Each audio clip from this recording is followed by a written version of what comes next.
तुम्हें सुना रहे हैं। तुलसी घाट में पीपल के वृक्ष के नीचे बैठे हुए थे।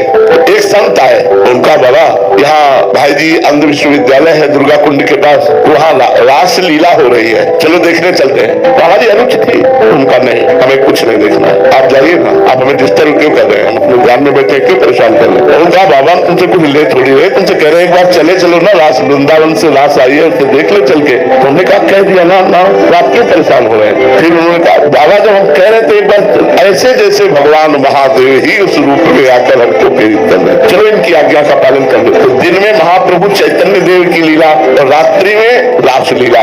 जे ही गए तो सभा लगी हुई थी, महाप्रभु चैतन्य देव का वियोग श्री कृष्ण प्रेम का, और शाम के रास लीला। दूसरे दिन हमको कहना थोड़ी पड़ा है, अपने आप से पहुंच गए। 1 महीने रास लीला जब चली और रास लीला देखा तो लगा अब हम जी नहीं पाएंगे। कि श्री राम शर्मा आचार्य उस समय स्वस्थ थे, तो खड़े होकर वही आचार्य पदवी पर ठाकुर जी को पद आदि के द्वारा लीला प्रकाशित करने के लिए प्रेरित करते थे। हमने सोचा अब लीला के बिना हम जी नहीं सकते, तो इनके चरण पकड़ लो, कहते अपनी मंडली के साथ रख लो, तो भीख मांगकर खाएंगे भिक्षा और रात दिन उनकी सेवा में रहेंगे, रास लीला देखने को मिलेगी। ऐसा हमारे दिमाग में आया, तो हम रो पड़े। हम महाराज जी हम रास लीला के बिना जी नहीं सकते, अब आप अपने पास रख लीजिए, मैं रोज रास लीला देखा करूंगा, मांग के खाऊंगा, आपसे कुछ नहीं लूंगा। तो वो मानो सदगुरु के वचन निकल रहे थे उस समय। उन्होंने कहा बाबा मेरी बात मान ले, एक बार तू वृंदावन आ जा, तुझे बिहारी जी कभी नहीं छोड़ेंगे। ये श्री राम शर्मा जी के वचन नहीं थे, ये साक्षात भगवान के वचन थे। अब बस लगन लग गई वृंदावन जाना था, पैसा रखते नहीं थे, कैसे वृंदावन पहुंचे, पैदल चलना तो रास्ता पता होना चाहिए। एक संत मिल गए जुगल किशोर जी को, उनसे हमने कहा वो थोड़ा दंडोत प्रणाम प्रसाद दे दिया करते,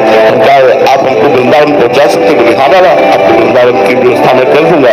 उन्होंने वृंदावन की व्यवस्था पहले चित्रकूट ले गए, चित्रकूट से वृंदावन आए, आज तक बिहारी जी ने नहीं छोड़ा।